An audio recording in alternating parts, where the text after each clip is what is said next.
Hi guys, പുതിയൊരു വീഡിയോയിലേക്ക് എല്ലാവർക്കും സ്വാഗതം. All India bar examination AIBE 20th edition. അപ്പോൾ ഓൾ ഇന്ത്യ ബാർ എക്സാമിനേഷൻ്റെ hall ticket bar council of India release ചെയ്തു. നവംബർ 30 എക്സാം ഷെഡ്യൂൾ ചെയ്തിരിക്കുന്നത്. അപ്പോൾ നമുക്ക് ഈ all India bar examination exam ഹോളിലേക്ക് പോകുമ്പോൾ ശ്രദ്ധിക്കേണ്ട കാര്യങ്ങൾ എന്തൊക്കെ നിങ്ങൾ എടുക്കണം, അതിനെപ്പറ്റിയാണ് പ്രധാനമായിട്ട് ഈ ഒരു വീഡിയോ ഞാൻ ചെയ്യുന്നത്. അപ്പോൾ നമുക്ക് വീഡിയോയിലേക്ക് പോകാം. അപ്പോൾ ഈ ഓൾ ഇന്ത്യ ബാർ എക്സാമിനേഷൻ എന്ന് പറയുന്നത് ഒരു പെൻ പേപ്പർ എക്സാമിനേഷനാണ്. ഓക്കെ, ഓൺലൈൻ എക്സാം ഒന്നും അല്ല, പെൻ പേപ്പർ എക്സാമിനേഷൻ ആണ്. അതായത് നമ്മൾ അതിൽ ഹോൾ ടിക്കറ്റിൽ കൃത്യമായിട്ട് പറയുന്നത് all markings on the answer sheet must be of blue or black point pen only. Blue or black point pen വെച്ചിട്ടാണ് നമ്മൾ എന്ത് ചെയ്യുന്നത്, എക്സാം എഴുതേണ്ടത്. പിന്നെ ഈ എക്സാം എന്ന് പറയുന്നത് 3 hours എക്സാമിനേഷനാണ്. ഓക്കെ, 3 hours എക്സാമിനേഷനാണ്. അതുപോലെ തന്നെ നിങ്ങൾ പോകുമ്പോൾ എക്സാം ഹോളിലേക്ക് പോകുമ്പോൾ ഹോൾ ടിക്കറ്റ് പ്രിൻ്റ് എടുക്കണം. അതുപോലെ തന്നെ ഏതെങ്കിലും ഒരു ഫോട്ടോ ID നിങ്ങളുടെ ഒപ്പം വെക്കണം. ആധാർ കാർഡോ ഡ്രൈവിംഗ് ലൈസൻസോ ഏതെങ്കിലും ഒരു ഫോട്ടോ ID നിങ്ങളുടെ ഒപ്പം വെക്കണം. Okay, government issued 1 photo ID proof. അപ്പോൾ അത് വെരിഫിക്കേഷൻ ചെയ്തിട്ടാണ് നമ്മൾ എന്ത് ചെയ്യുന്നത്, എക്സാം ഹോളിലേക്ക് നമുക്ക് എന്ത് ചെയ്യുന്നത്, നമുക്ക് ആക്സസ് കിട്ടുന്നത്. ഓക്കെ, പിന്നെ നമുക്കറിയാം ഇതൊരു ഓപ്പൺ ബുക്ക് എക്സാമാണ്. So candidates are allowed to carry only bare act. Okay, without notes and comments. നോട്ട്സും കമൻസും ഇല്ലാതെ ബെയർ ആക്ടുകളാണ് നമുക്ക് എന്ത് ചെയ്യുന്നത്, എക്സാം ഹോളിലേക്ക് നമ്മൾ കൊണ്ടുപോകാൻ സാധിക്കുന്നത്. വേറെ മൊബൈൽ ഫോൺസോ ഡിജിറ്റൽ സ്മാർട്ട് വാച്ചോ ബാഗോ ഹാൻഡ് ബാഗോ കാൽക്കുലേറ്റേഴ്സോ അങ്ങനെയുള്ള മറ്റുള്ള നോട്ട്സോ പേപ്പേഴ്സോ അങ്ങനത്തെ ഒന്നും കൊണ്ടുപോകാൻ പറ്റില്ല. അപ്പോൾ നമുക്ക് ലീഗൽ ടെക്സ്റ്റ് ബുക്കുകൾ എന്ത് ചെയ്യുന്നുണ്ട്, ലോ ബുക്സൊന്നും നമുക്ക് ഉള്ളിൽ കയറ്റാൻ പറ്റില്ല. Only bare act without comments and notes, അതാണ് എന്ത് ചെയ്യുന്നത്, നമുക്ക് എക്സാം ഉള്ളിൽ കയറ്റാൻ പറ്റുന്നത്. ഓക്കെ, പിന്നെ അതുപോലെ തന്നെ ഇപ്പോൾ ഈ all India bar examination official സൈറ്റിൽ നിന്ന് കയറിയാൽ മനസ്സിലാവും ബ്ലൈൻഡ് ഓർ ലോ വിഷൻ ഉള്ള കാൻഡിഡേറ്റ്സിന് വേണ്ടി സ്പെഷ്യലായിട്ടുള്ള അറേഞ്ച്മെൻ്റ് ഒക്കെ ചെയ്യുന്നുണ്ട്. അപ്പോൾ അങ്ങനെയുള്ള ഏതെങ്കിലും കാൻഡിഡേറ്റ്സ് ഈ വീഡിയോ കാണുന്നുണ്ടെങ്കിൽ അത് നിങ്ങളുടെ ഒഫീഷ്യൽ സൈറ്റിൽ കയറി കഴിഞ്ഞ് കഴിഞ്ഞാൽ അതിന് നോട്ടിഫിക്കേഷനൊക്കെ റിലീസ് ചെയ്തിട്ടുണ്ട്. അതുപോലെ തന്നെ ഡിസേബിലിറ്റി ഉള്ളവർക്ക് ഒരു 20 minutes എക്സ്ട്രാ ടൈം കൊടുക്കുന്നുണ്ട്. Okay, 20 minutes extra time per hour will be allowed to candidate who are suffering from disability. Okay, അപ്പോൾ അങ്ങനെയുള്ള ഒരു ഡിസേബിലിറ്റി ഉള്ള ഒരു എക്സാമുകളിലേക്ക് പോകുന്നതിന് മുന്നേ ഡിസേബിലിറ്റി പ്രൂവ് ചെയ്യുന്ന ഡിസേബിലിറ്റി സർട്ടിഫിക്കറ്റ് എന്ത് ചെയ്യുന്നുണ്ട്, എക്സാമുകളിൽ കയറുമ്പോൾ തന്നെ എൻ്റെ ഇൻവിജിലേറ്റർക്ക് എന്ത് ചെയ്യുക, കൊടുക്കുക. ബാക്കി അവർ അതിന് വേണ്ടിയുള്ള ഫെസിലിറ്റീസ് കാര്യങ്ങളൊക്കെ ചെയ്തു തരും. ഓക്കെ, പിന്നെ നമുക്കറിയാം നമ്മുടെ എയ്ബ് എക്സാം എന്ന് പറയുന്നത് 100 questions ആണ് ഉള്ളത്. സിലബസും കാര്യങ്ങളൊക്കെ ഓൾറെഡി ഞാൻ വീഡിയോയിൽ ഞാൻ ചെയ്തിട്ടുണ്ട്. നമ്മുടെ ടെലഗ്രാം ചാനലിൽ സിലബസും കാര്യങ്ങളൊക്കെ ഷെയർ ചെയ്ത് ലിങ്കും കാര്യങ്ങളൊക്കെ ഡിസ്ക്രിപ്ഷനിൽ ഞാൻ കൊടുത്തിട്ടുണ്ട്. പിന്നെ അതുപോലെ എയ്ബിൻ്റെ പ്രീവിയസ് ഇയർ പേപ്പേഴ്സും അത് ഞാൻ എന്ത് ചെയ്യുന്നുണ്ട്, ഞാൻ ഡ്രൈവിൽ അപ്ലോഡ് ചെയ്തിട്ടുണ്ട്. അത് ഞാൻ അതിൻ്റെ ലിങ്കും കാര്യങ്ങളൊക്കെ ഡിസ്ക്രിപ്ഷനിൽ കൊടുത്തിട്ടുണ്ട്. ഓക്കെ, അപ്പോൾ ഇതിൽ 100 questions ആണ് ഉള്ളത്. Each question 1 marks, total 100 marks. Okay, negative marking ഒന്നുമില്ല. അപ്പോൾ നമുക്ക് എത്ര വേണം അറ്റൻഡ് ചെയ്യാം, പ്രശ്നങ്ങളൊന്നുമില്ല. ഓക്കെ, അപ്പോൾ നമുക്കിതിൽ 100ൽ 100 അടിച്ചാലേ എയ്ബ് പാസ്സാവുക എന്നങ്ങനെയൊന്നുമില്ല. നമുക്ക് മിനിമം മാർക്ക് മതി. ഓക്കെ, SC ജനറൽ OBC കുട്ടികൾക്ക് 45% മാർക്ക് മതി പാസ്സാവാൻ. അതായത് 100ൽ 45 മാർക്ക് മതി ജനറൽ OBC കുട്ടികൾക്ക് പാസ്സാവാൻ.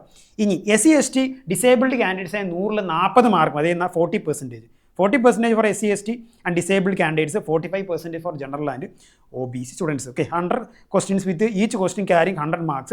നോ നെഗറ്റീവ് മാർക്കിംഗ്, യാതൊരു നെഗറ്റീവ് മാർക്കിംഗ് ഇല്ല. ഈച്ച് ക്വസ്റ്റ്യൻ 100 marks ഉണ്ട്. അപ്പോൾ നിങ്ങൾ എന്താ വെച്ചാൽ സിലബസ് എടുത്ത് നോക്കിയിട്ട് ഏറ്റവും ഗ്രേറ്റർ പ്രൊപ്പോർഷൻ ഓഫ് ചോദ്യങ്ങൾ വരുന്ന ഭാഗങ്ങൾ നിങ്ങൾ ഫോക്കസ് ചെയ്യുക. എന്നിട്ട് അതിൽ പ്രീവിയസ് ഇയർ പേപ്പേഴ്സ് എടുത്ത് നിങ്ങൾ എന്ത് ചെയ്യുന്നുണ്ട്, ഒന്ന് വായിച്ച് ധാരണയാക്കി വെക്കുക. നമ്മൾ ഈ പ്രീവിയസ് ഇയർ ക്വസ്റ്റ്യൻ പേപ്പറിലുള്ള ചോദ്യം, നമ്മുടെ ക്വസ്റ്റ്യൻ പേപ്പറിൽ വരുന്ന ചോദ്യം ഏത് ബെയർ ആക്റ്റിൽ നിന്നാണ് വരുന്നത്, അത് ഏത് ലോ ആയിട്ട് ബന്ധപ്പെട്ടതാണ്, അത് CRPC ആണോ CPC ആണോ ഏതാണെന്ന് മനസ്സിലാക്കിയാൽ നമുക്ക് എന്ത് ചെയ്യാൻ പറ്റും, അതിൻ്റെ ബുക്ക് എടുത്ത് നമുക്ക് എന്ത് ചെയ്യും, നമുക്ക് അവിടെ വെച്ച് തന്നെ നമുക്ക് നോക്കി നമുക്ക് ആൻസർ എഴുതാൻ പറ്റും. അപ്പോൾ നിങ്ങൾ എന്താ പറയുക, ഇതിൽ സ്ട്രെസ്ഡ് ഓവർ ആവണ്ട. കുറേ പേര് എന്ത് ചെയ്ത് പാസ്സാകുമോ, ഇത് തോക്കുമോ എന്നുള്ള അങ്ങനെയൊന്നും വേണ്ട.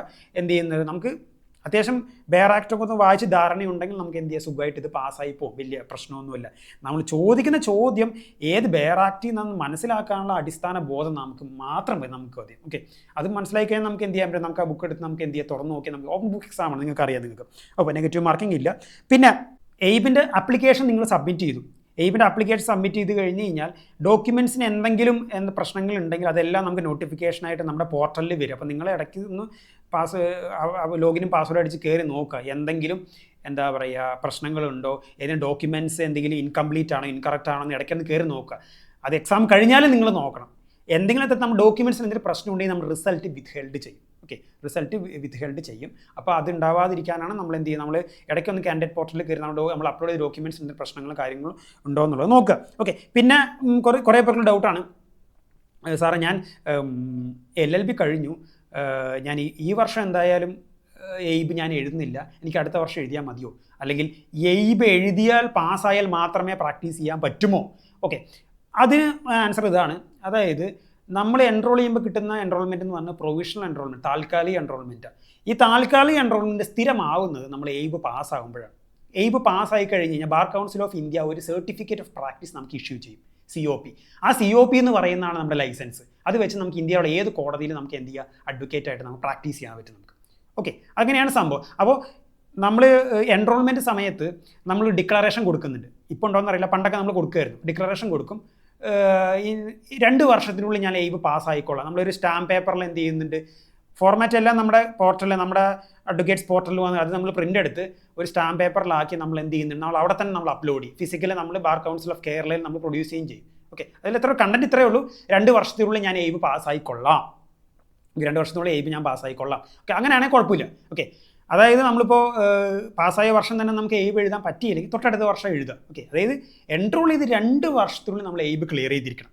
Okay, clear. അപ്പോൾ അങ്ങനെ എഴുതാത്ത ഈ വർഷം എഴുതാത്ത, എൻറോൾ ചെയ്തിട്ടും ഈ വർഷം എഴുതാത്ത ആൾ ആരെങ്കിലും ഉണ്ടെങ്കിൽ എത്രയും പെട്ടെന്ന് മറ്റേ ബാർ കൗൺസിൽ ഓഫ് കേരളയിൽ നിങ്ങളുടെ അഡ്വക്കേറ്റ്സ് പോർട്ടലിൽ പോയിട്ട് ആ എന്ത് ചെയ്യുന്ന COP അല്ല ഡിക്ലറേഷൻ എന്ത് ചെയ്യുക, സ്റ്റാമ്പ് പേപ്പറിൽ എടുത്ത് അപ്ലോഡ് ചെയ്യും. ഓക്കെ, അന്നേരം നിങ്ങൾ എന്ത് ചെയ്യുക, 2 വർഷത്തിനുള്ളിൽ നിങ്ങൾ ചെയ്യുക. അപ്പോൾ ആ 2 വർഷം കുഴപ്പമൊന്നുമില്ല.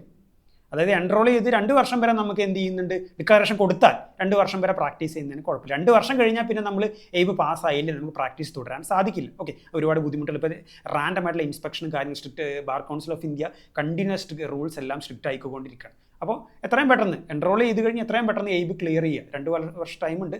അപ്പോൾ 2 വർഷം വരെ നമുക്ക് എന്ത് ഡിക്ലറേഷൻ കൊടുത്ത് നമുക്ക് പ്രാക്ടീസ് ചെയ്യുന്ന കാര്യങ്ങളൊന്നും ബുദ്ധിമുട്ടില്ല നമുക്ക്. ഓക്കെ, അതാണ് പറയുന്നത്. ഈ COP, അതായത് നമ്മൾ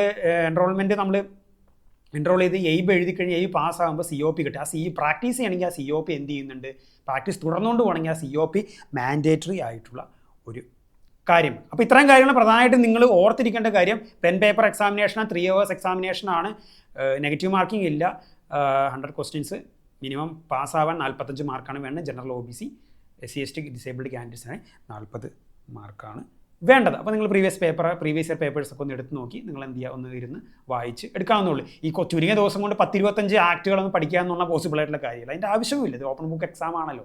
അപ്പോൾ അങ്ങനെ നോക്കിയിട്ട് ചെയ്യുക. അപ്പോൾ ഇത്രയും കാര്യങ്ങൾ പ്രധാനമായിട്ട് ഈ ഒരു വീഡിയോയിൽ ഞാൻ ഷെയർ ചെയ്യാൻ ഉദ്ദേശിക്കുന്നത്. കൂടുതൽ കാര്യങ്ങളൊക്കെ എന്ത് ചെയ്യാൻ വീഡിയോ ആയിട്ട് ഞാൻ വരാം. അപ്പോൾ ബെസ്റ്റ് വിഷസ്, ഉഷാറായിട്ട് പരീക്ഷ ചെയ്ത് പാസ്സാവുക. വലിയ ഡീലൊന്നുമുള്ള പരീക്ഷയല്ല. ഓക്കെ, അപ്പോൾ താങ്ക് യു. സപ്പോർട്ട് ചെയ്യുക, ലൈക്ക് ചെയ്യുക, സബ്സ്ക്രൈബ് ചെയ്യുക, നിങ്ങളുടെ ഫ്രണ്ട്സിനൊക്കെ അയച്ചു കൊടുക്കുക.